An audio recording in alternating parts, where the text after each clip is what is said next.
Hello students, last lecture में हमने देखा कि कुछ ऐसी मेटल है like magnesium, aluminium, zinc, lead are covered with a thin layer oxide. एक बार ये मेटल ऑक्साइड का लेयर बनाती है तो ये लेयर ऐसा है, प्रोटेक्टिव लेयर है which prevents the metal from further oxidation. Further oxidation नहीं होने देता। तो आज हम देखते हैं कि iron does not burn on heating but iron filings burn vigorously when sprinkle in the flame of the burner.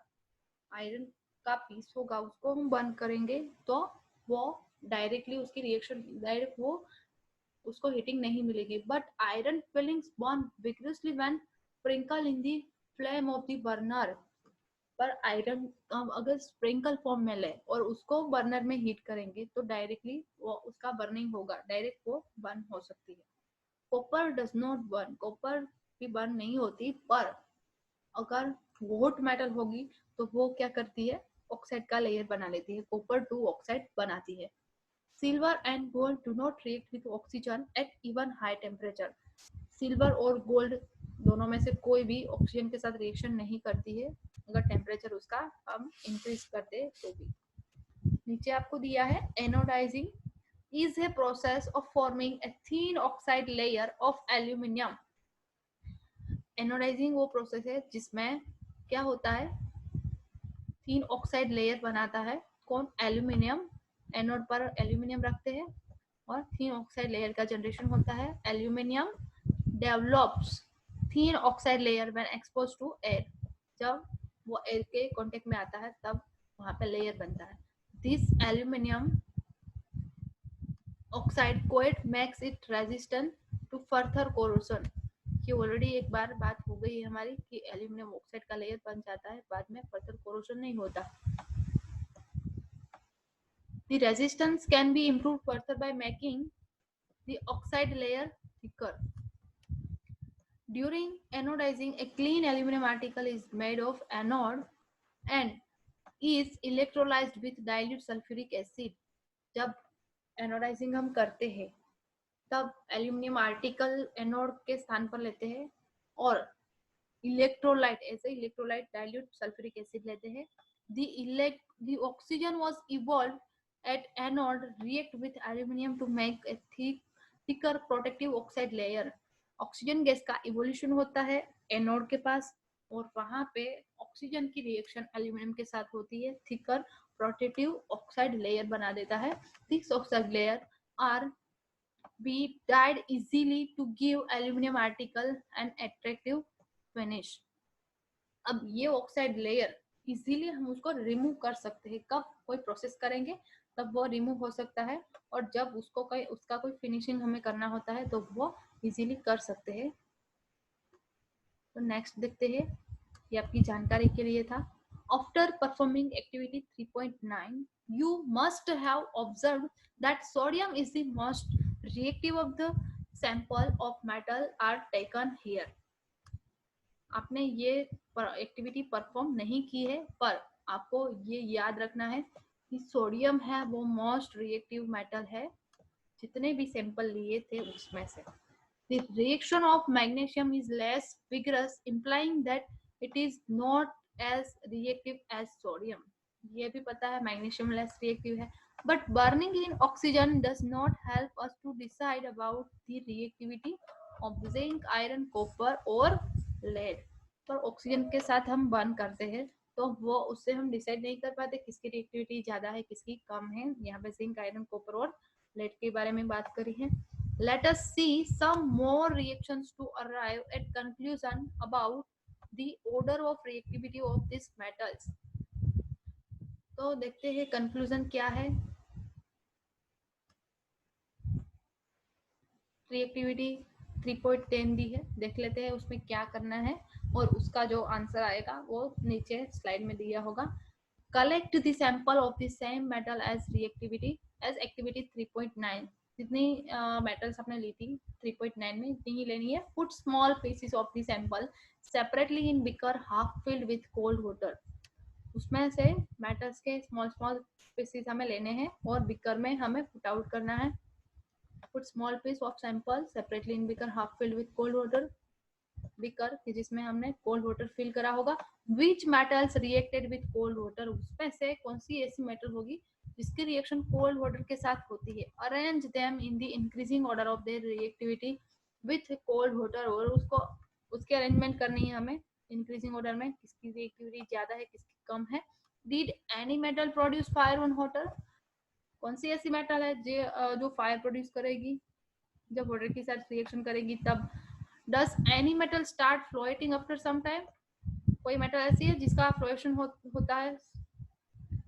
Put the metal that did not react with cold water in beaker half filled with hot water, और ऐसी metal भी बताओ कि जिसमें वो beaker जिसमें cold water लिया है और हाफ फिल्ड वाटर भरा है हमने, हाफ फिल्ड बीकर हमने रखा है उसमें हॉट वाटर का, तो वो भी मेटल हमें फाइंड आउट करनी है.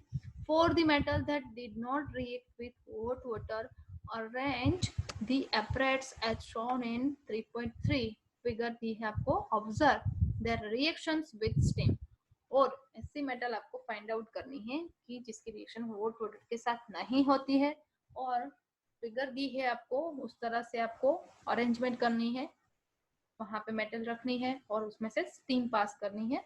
Which metals did not react even with steam, और कौन सी ऐसी मेटल है जिसकी रिएक्शन स्टीम के साथ भी नहीं होती. Arrange the metal in the decreasing order of their reactivity with water, अब ये देखना है कि किसकी रिएक्टिविटी कम है किसकी ज्यादा है वाटर के साथ. तो नेक्स्ट देखते हैं,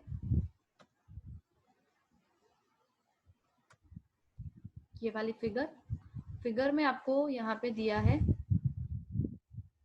ग्लास फुल है सॉफ्ट विन वाटर, यहाँ पे ये वाला ग्लास फुल जिसमें हमने वाटर में डिप करके यहाँ पे टेस्ट ट्यूब में रखा है, मेटल सैंपल लिया है, और यहाँ पे बर्नर है, ये बीकर है जो उल्टा करके, या तो टेस्ट ट्यूब है जो उल्टी करके रखी है यहाँ पे, और ये ट्यूब है वो यहाँ से इसके अंदर जा रही है, ठीक है. और ये जो बीकर है वो कोल्ड वाटर से भरा है, डिलीवरी ट्यूब है, और ये पैकिंग मटेरियल है, यहाँ ट्यूब है वो पैक है.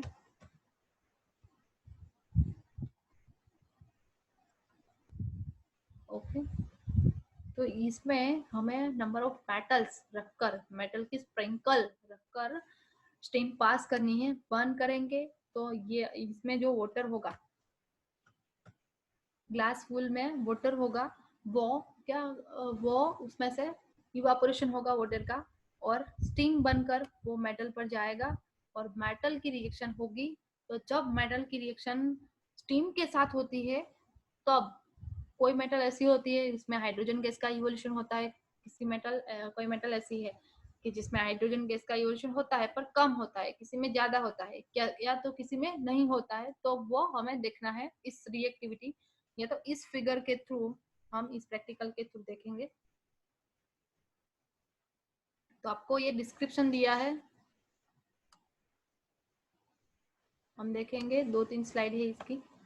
Metals react with water and produce a metal oxides and hydrogen gas. Metal की रिएक्शन वाटर के साथ होती है एंड मेटल ऑक्साइड का प्रोडक्शन करता है, हाइड्रोजन गैस का इवोल्यूशन होता है. ये ऑलरेडी हमने देख लिया है, तो इसमें कोई ज्यादा टाइम नहीं वेस्ट करते हैं. मेटल की रिएक्शन वाटर के साथ होगी, मेटल ऑक्साइड बनाएगा और हाइड्रोजन गैस का प्रोडक्शन करेगा. Metals like potassium and sodium react violently with cold water, और ये एक्टिविटी की पूरी आपको जानकारी दी है कि मेटल लाइक सोडियम और पोटेशियम उसकी रिएक्टिविटी कोल्ड वाटर में ज्यादा है.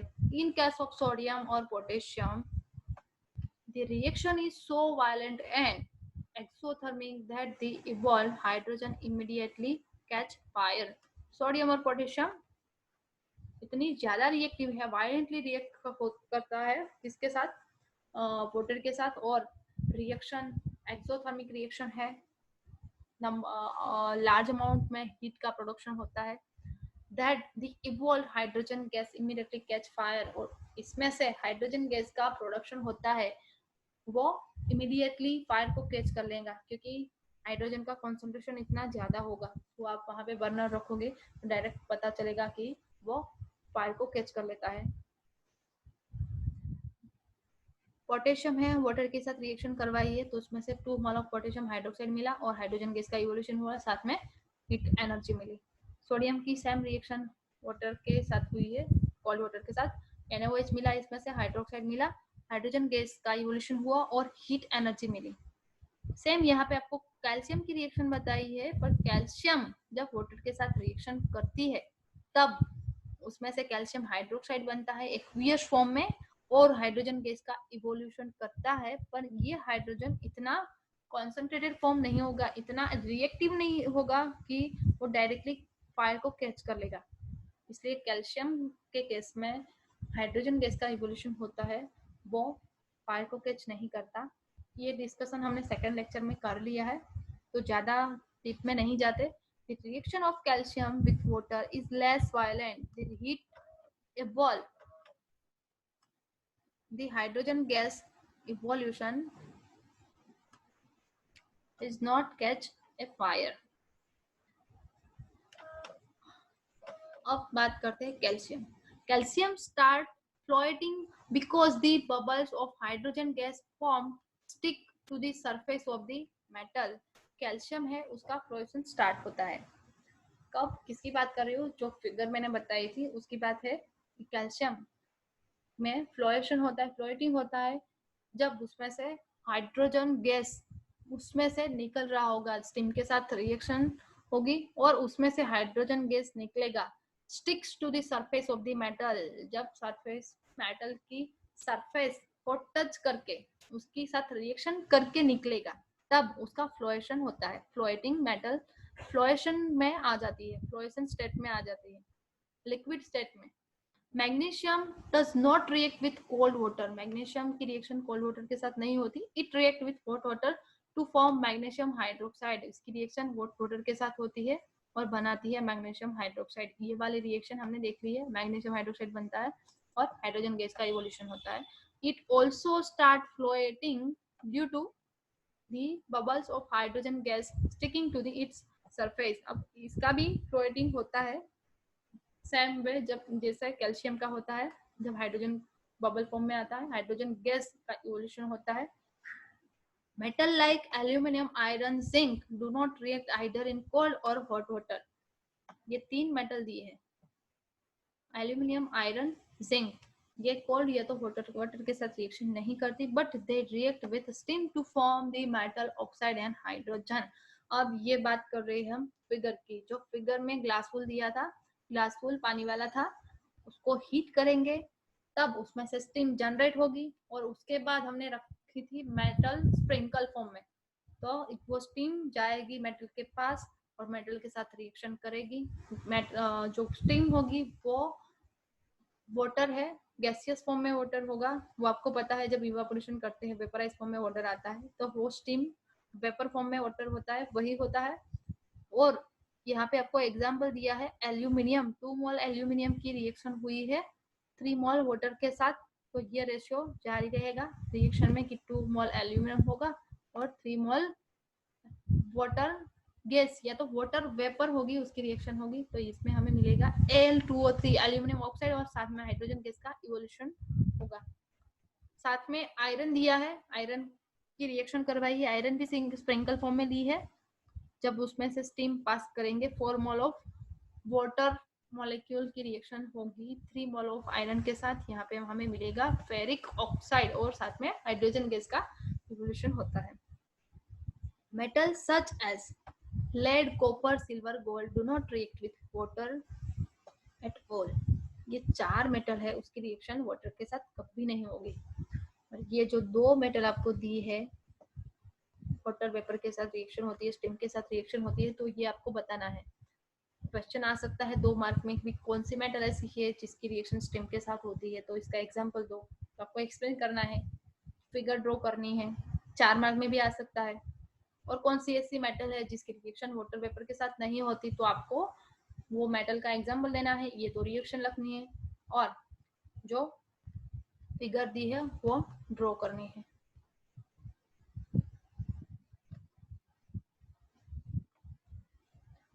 नेक्स्ट मोस्ट इंपोर्टेंट क्वेश्चन है, what happens when metal react with acid. जब मेटल की रिएक्शन एसिड के साथ होती है तब क्या होता है। ये तो ऑलरेडी हमने चैप्टर 1-2 में देख लिया है। जब मेटल की रिएक्शन डाइल्यूट एसिड के साथ होती है, सॉल्ट बनता है, हाइड्रोजन बनता है। सेम आपको एग्जांपल देना है, मेटल ले लो, कैल्शियम, मैग्नीशियम या तो जिंक, और डाइल्यूट एसिड ले लो, HCl या तो H2SO4। तो मेटल और डाइल्यूट HCl लेते हो तो क्या बनेगा, मेटल क्लोराइड। सपोज जिंक लिया है आपने, जिंक प्लस डाइल्यूट HCl लिया तो जिंक क्लोराइड बनेगा। या तो जिंक लिया है और डाइल्यूट H2SO4 लिया है तो इसमें से मिलेगा हमें जिंक सल्फेट। तो जिंक सल्फेट है वो सॉल्ट है, और साथ में हाइड्रोजन गैस का इवोल्यूशन होता है। But do not do all metals react in the same manner. पर क्या सब मेटल है वो सेम मैनर में रिएक्शन होती है, तो वो हमें फाइंड आउट करना है। आपको ये एक्टिविटी दी है वो हम देखेंगे नेक्स्ट लेक्चर में। तो आज के लेक्चर में इतना ही है। नेक्स्ट लेक्चर में हम ये सारा पोर्शन देखेंगे, किसकी रिएक्टिविटी ज़्यादा है, कम है वाटर की कंपेयर में, या तो नाइट्रिक एसिड के साथ रिएक्शन होती है कि नहीं होती है। So thank you so much.